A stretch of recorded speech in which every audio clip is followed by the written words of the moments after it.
ಪ್ರಶಾಂತ್ ಅವ್ರು ಮಾತನಾಡ್ತಾ ಇದ್ರು. ಇದರಲ್ಲಿ ಇನ್ನೊಂದು ವಿಚಾರ ಏನಿದೆ ಅಂತಂದ್ರೆ ಜನ ಜಾಸ್ತಿ ಇದ್ದಾರೆ, ರೋಡ್ ಅಷ್ಟು ಸರಿ ಇಲ್ಲ, ಸರಿ ರೋಡ್ ಗುಂಡಿಗಳ ವಿಚಾರ ಒಂದಿರ್ಲಿ, ಆದ್ರೆ ಜನ ಜಾಸ್ತಿ ಇದ್ದಾರೆ ಅನ್ನೋ ವಿಚಾರಕ್ಕೆ ಮಿಜೋರಾಂ ಅಲ್ಲಿ ನೀವು ನೋಡಿದ್ರೆ Mizoram is known for best road discipline. ಅಲ್ಲಿ ಎಷ್ಟೇ ಜಾಸ್ತಿ ಇದ್ರು ಅವರು ಹಾಂಕ್ ಮಾಡೋದಾಗ್ಲಿ ಅಥವಾ ರೂಲ್ಸ್ ಬ್ರೇಕ್ ಮಾಡಿ ಮುಂದೆ ಹೆಂಗೋ ಹೋಗೋದಂಗ ಹೋಗಲ್ಲ. ತುಂಬಾ ಡಿಸಿಪ್ಲಿನ್ಡ್ ಆಗಿನೇ ಹೋಗ್ತಾರೆ. ಫಾಸ್ಟ್ ಆಗಿ ಹೋದ್ರೂ ಕೂಡ ಅಲ್ಲಿ ರೋಡ್ ಚೆನ್ನಾಗಿದೆ ಒಂದು, ಅದ್ರ ಕ್ಯಾಪಿಟಲ್ ಎಸ್ಪೆಷಲಿ ಮಿಜೋರಾಂ ಅಲ್ಲಿ ಅದು it is known world wide ಎಷ್ಟು ಚೆನ್ನಾಗಿ ಅಲ್ಲಿ ಜನ ರಸ್ತೆ ನಿಯಮಗಳನ್ನ, ಸಂಚಾರ ನಿಯಮಗಳನ್ನ ಪಾಲನೆ ಮಾಡ್ತಾರೆ ಅನ್ನೋದಕ್ಕೆ ಮಿಜೋರಾಂ ಬೆಸ್ಟ್ ಎಕ್ಸಾಂಪಲ್. ಬೆಂಗಳೂರು ಯಾವಾಗ ಹಂಗಾಗುತ್ತೋ ನೋಡಿ. ಸಹಜವಾಗಿ ಈಗ ಯಾವ ಸಮಯದಲ್ಲೆಲ್ಲ ಫೈನ್ ಹಾಕ್ಲಿಕ್ಕೆ ಅವಕಾಶ ಇದೆ ಅಂತ ಕೇಳಿದ್ರೆ ನೋಡಿ, ಮಿರರ್ ಇಲ್ಲ ಅಂದ್ರೆ ಫೈನ್ ಹಾಕ್ತಾರೆ. ನಿಮ್ಮ ಕಾರು ಅಥವಾ ಬೈಕ್ ನ ಟೈರ್ ಸವದಿದ್ರು ಕೂಡ ನಿಮ್ಗೆ ಫೈನ್ ಹಾಕ್ತಾರೆ. ಹಾಗೆ ಹೆಲ್ಮೆಟ್ ಹಾಕಿಲ್ಲ ಅಂದ್ರೆ ಬಿಡಿ ಫೈನ್ ಹಾಕ್ತಾರೆ. ಜೊತೆಗೆ ಟ್ರಿಬಲ್ ರೈಡಿಂಗ್ ಹಾಕ್ಲೇಬೇಕು ಫೈನ್. ಅದ್ರ ಜೊತೆಗೆ ನೋಡಿ ಬೇರೆ ಬೇರೆ ಸಮಯದಲ್ಲಿ ಬೇರೆ ಬೇರೆ ರೀತಿ ಫೈನ್ ಹಾಕ್ತಾರೆ. ಆದ್ರೆ ಇವರೇ ಅಧಿಕಾರಿಗಳೇ ಅದನ್ನ ಫಾಲೋ ಮಾಡೋದಿಲ್ಲ ಅಂತ ಹೇಳಿದ್ರೆ ಎಂತ ವಿಪರ್ಯಾಸ ಅನ್ನೋದನ್ನ ನೀವು ಅರ್ಥ ಮಾಡ್ಕೊಳ್ಳಿ. ಫೈನ್ ಹಾಕಿದ್ರು ಕೂಡ ಅದನ್ನ ಕಟ್ಟೋದಿಲ್ಲ ಅಂತ ಹೇಳಿದ್ರೆ ಎಂತ ವಿಪರ್ಯಾಸ ಇದು. ಇನ್ನು ಜನಸಾಮಾನ್ಯರು ಮಾತಾಡಿದ್ದಾರೆ ಇದ್ರ ಬಗ್ಗೆ. ಪಾಪ ಅವರಿಗೂ ಒಂದು ಅಸಮಾಧಾನ ಇದೆ ಇಂಥದ್ರ ಬಗ್ಗೆ. ಬನ್ನಿ ಏನ್ ಹೇಳಿದ್ದಾರೆ ಕೇಳೋಣ. ಅದ್ರ ಬಗ್ಗೆ ನನಗೇನು ಗೊತ್ತಿಲ್ಲ. ಮಾಡಿದಾರೆ ಮಾರ್ಕೆಟ್ ಹತ್ರ. ಸಮಸ್ಯೆ ಅಂದ್ರೆ ಎತ್ಕೊಂಡು ಹೋದ್ರು, ಆಮೇಲೆ ಫೈನ್ ಕಟ್ಟಿದ್ವಿ. 1000 ರೂಪಾಯಿ ಫೈನ್ ಕಟ್ಟಿ ಎತ್ಕೊಂಡ್ ಬಂದ್ವಿ. ಹಳೆ ಕೇಸ್ ಒಂದೆರಡು ಇತ್ತು, ಅದು ಹಾಕಿದ್ರು. ಗಾಡಿ 1 ಡೇಸ್ ಇಲ್ಲಿ ಕೋರ್ಟಲ್ಲಿ ಬಂದು ಫೈನ್ ಕಟ್ಬಿಟ್ಟು ಎತ್ಕೊಂಡಿದ್ವಿ. ಏನ್ ಮಾಡ್ತೀರಾ, ಅವ್ರಿಗೆ ಏನು ಬೇಕು, ಎಷ್ಟು ದಿವಸ ಇರ್ಲಿಲ್ಲ, ಇವಾಗ ಬೇಕು ಅಂತ ಮಾಡ್ತಾ ಇದ್ದಾರೆ. ಪಾಪ ಜನಗಳು ಕಷ್ಟ ಕೊಡಕಂತಾನೆ ಅವ್ರು ಉಟ್ಕೊಂಡವ್ರು, ಏನು ಮಾಡಕ್ಕಾಗಲ್ಲ. ಅದು ಟೀ ಕುಡಿಯಕ್ಕೆ ನಿಲ್ಸಿದ್ರೆ ನೋ ಪಾರ್ಕಿಂಗ್ ನಿಲ್ಸಬಾರ್ದು. ಆ ನೋ ಪಾರ್ಕಿಂಗ್ ಇರೋ ಜಾಗದಲ್ಲಿ ನಿಲ್ಸ್ಬಿಟ್ಟು ಹೋದ್ರೆ ತಗೊಂಡೋಗಕ್ಕೆ ಚಾನ್ಸ್ ಇದೆ.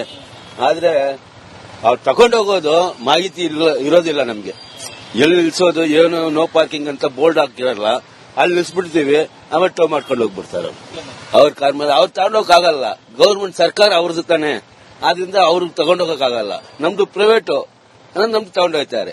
ಹಿಂಗ್ ಮಾಡೋದ್ರಿಂದ ಅನುಕೂಲ ಇದೆ, ಯಾಕಂದ್ರೆ ಎಲ್ಲಂದ್ರಲ್ಲೇ ನಿಲ್ಲಿಸ್ತಾರೆ. ಟ್ರಾಫಿಕ್ ಇದರಲ್ಲಿ ಮೊದಲೇ ಟ್ರಾಫಿಕ್ ಜಾಸ್ತಿ, ಆದ್ರೆ ಎಲ್ಲಂದ್ರಲ್ಲೇ ನಿಲ್ಲಿಸ್ಕೊಂಡು ಹೋಯ್ತು ಅಂದ್ರೆ ಎಲ್ರಿಗೂ ತೊಂದ್ರೆನೆ. ಆದ್ರಿಂದ ಟೋಯಿಂಗ್ ಮಾಡಬೇಕು, ಬಟ್ ಯಾವ್ದನ್ ಮಾಡ್ಬೇಕು ಅದನ್ನ ಮಾಡ್ಬೇಕು ಅಷ್ಟೇ. ಸುಮ್ನೆ ಎಲ್ಲೇನೋ ನಿಲ್ಸ್ಕೊಂಡಿರೋದೆಲ್ಲ ತಗೊಂಡು ಹೋಗ್ತಾ ಇದ್ರೆ ಜನಗಳಿಗೂ ತೊಂದರೆ ಆಗಬಾರ್ದು, ಪೊಲೀಸ್ನವ್ರಿಗೂ ತೊಂದರೆ ಆಗಬಾರ್ದು. ಆ ರೀತಿ ಮಾಡ್ಕೊಂಡು ಹೋದ್ರೆ ಒಳ್ಳೇದು ಅಷ್ಟೇ. ಖಂಡಿತ ಅದಕ್ಕೆ ಹೇಳ್ತಾ ಇರೋದು, ಎಲ್ರಿಗೂ ಪಬ್ಲಿಕ್ ಒಂದು ಇವ್ರಿಗೊಂದು ಮಾಡಬಾರ್ದು. GBI ಅವ್ರಿಗಾಗಬಹುದು, ಪೊಲೀಸ್ನವ್ರು ಆಗಬಹುದು, ಮಿನಿಸ್ಟರ್ಗಳೇ ಆಗಬಹುದು, ಯಾರಾದ್ರೂ ಒಂದೇ ಇರ್ಬೇಕು. ಎಲ್ರಿಗೂ ಒಂದೇ ಕಾನೂನು ಅಂದ್ರೆ ಮನುಷ್ಯರಿಗೂ ಒಂದೇ, ಇವ್ರ ಅಧಿಕಾರಿಗಳಿಗೂ ಒಂದೇ, ರಾಜಕಾರಣಿಗಳಿಗೂ ಒಂದೇ ಇರ್ಬೇಕು. ಆ ತರ ಆದ್ರೆ ಒಳ್ಳೇದು, ಮಾಡ್ಬೇಕಷ್ಟೇ.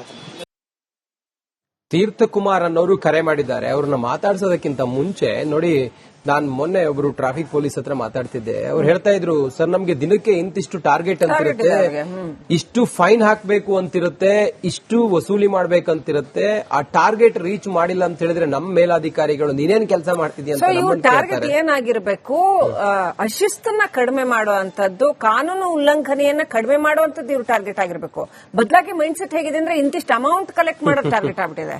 ಅಂದ್ರೆ ಅಲ್ಲಿಗೆ ನೀವು ಇನ್ನಷ್ಟು ಪುಷ್ ಮಾಡ್ತೀರಿ ಅಶಿಸ್ತು ಜಾಸ್ತಿ ಆಗಲಿ ಅಂತ. ಇದು ಜನರಿಗೆ ಬಹಳ ಅಸಮಾಧಾನ ಇದೆ. ತೀರ್ಥಕುಮಾರ್ ಅನ್ನೋರು ಬೆಂಗಳೂರಿಂದ ಕರೆ ಮಾಡಿದ್ದಾರೆ. ತೀರ್ಥಕುಮಾರ್ ಅವರೇ ನಮಸ್ಕಾರ. ನಮಸ್ಕಾರ. ಹೇಳಿ ತೀರ್ಥಕುಮಾರ್ ಅವರೇ, ತಮಗೆ ಈ ರೀತಿ ಅನುಭವ ಆಗಿದೆಯಾ?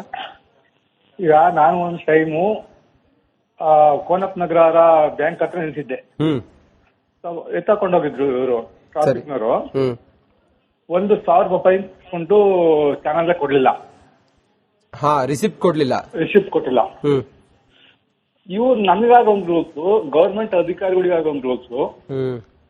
ಈಗ ಗವರ್ಮೆಂಟ್ ಅಧಿಕಾರಿಗಳು ರಾಂಗ್ ಮಾಡ್ತಾರಲ್ಲ, ಅವ್ರನ್ನ ಕಾರ್ಗಳು ಸೀಸ್ ಮಾಡ್ಬೇಕು ಅವಾಗ ಸ್ಪಾಟ್ ಅಲ್ಲೇ ಅಲ್ವಾ. ನಮಗ್ ಫೈನ್ ಹಾಕ್ತಾರಲ್ಲ, ಫೈನ್ ಹಾಕಿದ್ರೆ ದುಡ್ಡು ಕಟ್ಟಾರ ಯಾರು?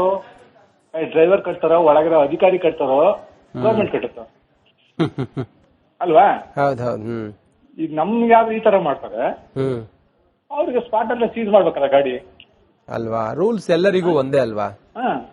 ಇವತ್ತು ದಿವಸಕ್ಕೆ ಇಷ್ಟು ಕನೆಕ್ಟ್ ಮಾಡ್ಬೇಕು ಅಂತ ಹೇಳ್ತಾರಲ್ಲ, ಅವರು ಗಾಡಿಗಳಿಗೆ ಫೈನ್ ಹಾಕೊಳ್ಳಿ. ಅಲ್ವಾ?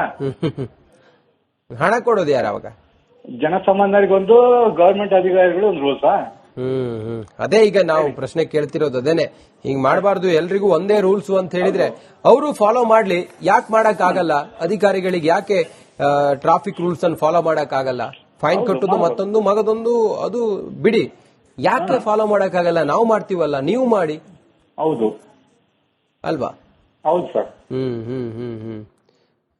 ಓಕೆ, ಥ್ಯಾಂಕ್ ಯು ನಮ್ ಜೊತೆ ಮಾತಾಡಿದ್ದಕ್ಕೆ ತೀರ್ಥಕುಮಾರ್ ಅವರೇ. ನಮ್ಮ ಪ್ರತಿನಿಧಿ ಸತ್ತಾರ್ ಈ ಸ್ಟೋರಿ ಮಾಡಿರುವಂತಹ ಸತ್ತಾರ್, ಈ ಕಾರ್ ಯಾವ್ಯಾವ ಕಾರ್ಗಳಿದಾವೆ, ಅದರ ಮೇಲೆ ಎಷ್ಟೆಷ್ಟು ಫೈನ್ ಇದೆ, ಇದೆಲ್ಲದರ ಕುರಿತಾಗಿ ಒಂದು ಗ್ರೌಂಡ್ ರಿಪೋರ್ಟ್ ಕೊಟ್ಟಿದ್ದಾರೆ. ಬನ್ನಿ ನೋಡೋಣ. ಒಂದು ಕಡೆ ಬೆಂಗಳೂರಿನಲ್ಲಿ ಸಂಚಾರಿ ಪೊಲೀಸರು 50% ಟ್ರಾಫಿಕ್ ಫೈನ್ಗೆ ಡಿಸ್ಕೌಂಟ್ ಅನ್ನು ಕೊಟ್ಟಿದ್ದಾರೆ. ಇಲ್ಲಿ ಜನಸಾಮಾನ್ಯರು ಮಾತ್ರ ಟ್ರಾಫಿಕ್ ವೈಲೇಷನ್ ಮಾಡಿದ್ರೆ ಅದು ಉಲ್ಲಂಘನೆನ ಅಥವಾ ಅಧಿಕಾರಿಗಳಿಗೂ ಈ ಒಂದು ನಿಯಮ ಅಪ್ಲೈ ಆಗುತ್ತೆ ಅನ್ನೋ ಪ್ರಶ್ನೆ ಮೂಡ್ತಾ ಇದೆ. ಅದಕ್ಕೆ ಪ್ರಮುಖ ಕಾರಣ ಇವತ್ತು ನಾವು GBA ಅಂಗಳದಲ್ಲಿದ್ದೀವಿ. ಇಲ್ಲಿರುವಂತಹ ಕೆಲವೊಂದು ವಾಹನಗಳನ್ನು ತೋರಿಸ್ತಾ ಹೋಗ್ತೀನಿ, ಅದು ಎಷ್ಟರ ಫೈನ್ ಇದೆ ಅಂತ ತೋರಿಸ್ತಾ ಹೋಗ್ತೀನಿ. ನನ್ನ ಕಣ್ಣೆದುರು ನೋಡ್ತಾ ಇರಬಹುದು, ಇಲ್ಲಿ KA01 MP 5639 ಅನ್ನೋ ಗಾಡಿ ಇದೆ. ಆ ಒಂದು ಗಾಡಿ ಮೇಲೆ ಸರಿಸುಮಾರು 79 ವೈಲೇಷನ್ ಕೇಸ್ ಇರುವಂತದ್ದು. ನಿಮ್ಗೆ ಆ ಒಂದು ಗಾಡಿಯ ದೃಶ್ಯವನ್ನು ಕೂಡ ತೋರಿಸ್ತಾ ಹೋಗ್ತೀನಿ. ಆ ಒಂದು ಗಾಡಿ ಏನಿದೆ ಇದೀಗ GBA ಅಂಗಳದಲ್ಲಿ ಇರುವಂತದ್ದು. ಅಂದ್ರೆ GBA ಮುಖ್ಯ ಕಚೇರಿಯಲ್ಲಿ ಒಂದು ಕಡೆ ಇವತ್ತು ಮೀಟಿಂಗ್ ಆಗ್ತಾ ಇದೆ. ಆ ಒಂದು ಮೀಟಿಂಗ್ ನ ಇಲ್ಲೇ ಪಾರ್ಕಿಂಗ್ ಆಗಿರುವಂತಹ ಗಾಡಿ ಇದು. ಈ ರೀತಿಯಲ್ಲಿ ಕೆಲವೊಂದು BBMP ಅಧಿಕಾರಿಗಳೇ, GBA ಅಧಿಕಾರಿಗಳೇ ಈ ರೀತಿಯಲ್ಲಿ ಟ್ರಾಫಿಕ್ ವೈಲೇಷನ್ ಮಾಡೋದು ಎಷ್ಟು ಸರಿ ಅನ್ನೋ ಪ್ರಶ್ನೆಯನ್ನು ಇವತ್ತು ಜನಸಾಮಾನ್ಯರು ಮಾಡ್ತಾ ಇದ್ದಾರೆ. ಯಾಕಂದ್ರೆ ಅಧಿಕಾರಿಗಳೇ ಜನರಿಗೆ ಮಾರ್ಗದರ್ಶಕರಾಗಬೇಕಾಗಿತ್ತು. ಈ ಮಾರ್ಗದರ್ಶಕರಾಗಬೇಕಾಗಿದ್ದಂತಹ ಅಧಿಕಾರಿಗಳೇ ಈ ರೀತಿಯಲ್ಲಿ ನಿಯಮವನ್ನು ಉಲ್ಲಂಘನೆ ಮಾಡಿದ್ರೆ ಯಾರು ಈ ಪ್ರಶ್ನೆ ಮಾಡೋರು ಯಾರು ಅನ್ನೋ ಪ್ರಶ್ನೆ ಕೂಡ ಮೂಡ್ತಾ ಇದೆ. ಆ ಒಂದು ಕಾರಿನ ನೋಡ್ತಾ ಇರ್ಬೋದು, ಇಲ್ಲಿ ಕ್ಲಿಯರ್ ಆಗಿ ಅದು GBA ಗಾಡಿ ಅಂತ ಬರೆದಿದೆ. ಆ ಒಂದು ನಂಬರ್ ಕೂಡ ಇಲ್ಲಿ ನೋಡ್ತಾ ಇರಬಹುದು. ಇದೇ ಕಾರು ಸರಿಸುಮಾರು 79 ವೈಲೇಷನ್ ಕೇಸ್ ಇರುವಂತದ್ದು. 79 ಬಾರಿ ಸಂಚಾರ ನಿಯಮನ ಉಲ್ಲಂಘನೆ ಮಾಡಿದೆ. ಟ್ರಾಫಿಕ್ ಸಿಗ್ನಲ್ ಜಂಪ್ ಆಗಿರ್ಬೋದು ಅಥವಾ ಯಾವುದೇ ರೀತಿಯ ಬೆಲ್ಟ್ ಅಂದ್ರೆ ಸೀಟ್ ಬೆಲ್ಟ್ ಹಾಕದೆ ಹೋಗಿರ್ಬೋದು, ಸೀಟ್ ಬೆಲ್ಟ್ ಹಾಕದೆ ಕಾರ್ ಚಲಾವಣೆ ಆಗಿರ್ಬೋದು, ಜೊತೆಗೆ ಯಾವುದೇ ಅಂದ್ರೆ ಸೇಫ್ಟಿ ಮೆಜರ್, ಉದಾಹರಣೆಗೆ ಸೀಟ್ ಬೆಲ್ಟ್ ಆಗಿರ್ಬೋದು ಅಥವಾ ಸಿಗ್ನಲ್ ಜಂಪ್ ಮಾಡಿರೋದಾಗಿರ್ಬೋದು ಅಥವಾ ಎಲ್ಲಂದರಲ್ಲಿ ಪಾರ್ಕಿಂಗ್ ಮಾಡಿರುವಂತಹ ಕೆಲಸ ಕೂಡ ಆಗ್ತಾ ಇದೆ. ಮತ್ತೊಂದು ಕಡೆಯಲ್ಲಿ ಇದೀಗ GBA ಕೂಡ ಟೋಯಿಂಗ್ ಕೂಡ ಮುಂದಾಗಿದೆ. ಬಟ್ ಎಲ್ಲೊಂದು ಕಡೆ ಅಧಿಕಾರಿಗಳೇ ಈ ರೀತಿ ಮಾಡ್ತಾ ಇರೋದ್ರಿಂದ ನಿಯಮ ಮಾಡಿದವರೇ ಈ ರೀತಿಯಲ್ಲಿ ಉಲ್ಲಂಘನೆ ಮಾಡೋದು ಎಷ್ಟು ಸರಿ ಅನ್ನೋ ಪ್ರಶ್ನೆ ಅನ್ಕೊಂಡು ಜನಸಾಮಾನ್ಯರು ಮಾಡ್ತಾ ಇದ್ದಾರೆ. ಕ್ಯಾಮರಾ ಪರ್ಸನ್ ಮಂಜುನಾಥ್ ಜೊತೆ ಸತ್ತ, ರಿಪಬ್ಲಿಕ್ ಕನ್ನಡ, ಬೆಂಗಳೂರು. ರೈಟ್. ಬಿಡದಿಯಿಂದ ಮುತ್ತುರಾಜ್ ಅಂತ ಕರೆ ಮಾಡಿದ್ದಾರೆ. ನಮಸ್ಕಾರ ಮುತ್ತುರಾಜ್ ಅವರೇ, ಹೇಳಿ. ನಮಸ್ಕಾರ ಮುತ್ತುರಾಜ್ ಅವರೇ, ಧ್ವನಿ ಕೇಳ್ತಾ ಇದೆಯಾ? ಹಾ, ಹೇಳಿ, ಮಾತನಾಡಿ ಸರ್. ಏನ್ ಹೇಳೋಕ್ ಬಯಸ್ತೀರಿ? ಅಧಿಕಾರಿಗಳು ನಿಯಮ ಉಲ್ಲಂಘನೆ ಮಾಡ್ತಾ ಇದ್ದಾರೆ. GBA ಅಧಿಕಾರಿಗಳ ಕಾರ್ಗಳ ಮೇಲೆನೆ ಸಿಕ್ಕಾಪಟ್ಟೆ ಕೇಸ್ಗಳಿದಾವೆ. ಎಲ್ಲ ಅವ್ರ ಮೇಲೆ ಇರುತ್ತೆ ಮೇಡಮ್, ತಪ್ಪು ಯಾವ್ದು ನಮ್ಮ ಮೇಲೆ ಇರಲ್ಲ. ಎಲ್ಲ ಅವ್ರ ಮೇಲೆ ಇರುತ್ತೆ. ನಮಗೂ ಬೆಂಗಳೂರಿಗೆ SP ರೋಡ್ ಹೋದಾಗ ಒಂದ್ಸಲ ಗಾಡಿ ಸ್ಟಾಪ್ ಮಾಡಿದ್ರು. ರೋಡ್ ಕೊಟ್ಟಿರೋದೇನಕ್ಕೆ? ಗಾಡಿಲಿ ಔಟ್ ಸೈಡ್ ಮೇನ್ ರೋಡ್ ಬರಕ್ಕೆ. ಮೇನ್ ರೋಡ್ ಬಂದ್ರೆ ಈ ರೋಡಲ್ಲಿ ಬರಂಗಿಲ್ಲ, ಇದು ಒನ್ ವೇ ಅಂತ ಅಂತಾರೆ. ಒನ್ ವೇ ಅಂತ ಅನ್ಬಿಟ್ಟು ಗಾಡಿ ನಿಲ್ಸಿದ್ರು.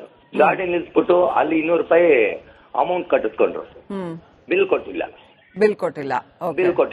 ಅದಾದ್ಮೇಲೆ ಬಂದ್ಬಿಟ್ಟೆ ನಾನು. ತಿರ್ಗಾ ನೆಕ್ಸ್ಟ್ ಟೈಮ್ ಹೋದಾಗ ಅಲ್ಲಿ ಎಲ್ಲಿ ಗಾಡಿ ನಿಲ್ಸಿದೆ ಅದನ್ನೇ ನೋ ಪಾರ್ಕಿಂಗ್ ನಿಲ್ಸಿದ್ದಾರೆ ಅಂತ ತಿರ್ಗಾ ನಮ್ಗೆ ಬಿಲ್ ಕೇಳ್ತಾ ಇದ್ದಾರೆ. ಆಮೇಲೆ ಯಾರು ಇರ್ತಾರೆ ಯಾರು ಇರಲ್ಲ ಅಂತ ನೋಡಲ್ಲ. ಜೊತೆಲಿ ಫ್ಯಾಮಿಲಿ ಇದ್ರೂನು ಗಾಡಿ ತಡೆದಿ ಕೆಂಗೇರಿ ಹತ್ರ ನಿಲ್ಸಿದ್ದಾರೆ. 2 hours ನಾನು ನನ್ನ ಮಿಸ್ಸಸ್ ಮಕ್ಕಳೆಲ್ಲ ರೋಡಲ್ಲಿ ನಿಂತಿದ್ದೀವಿ.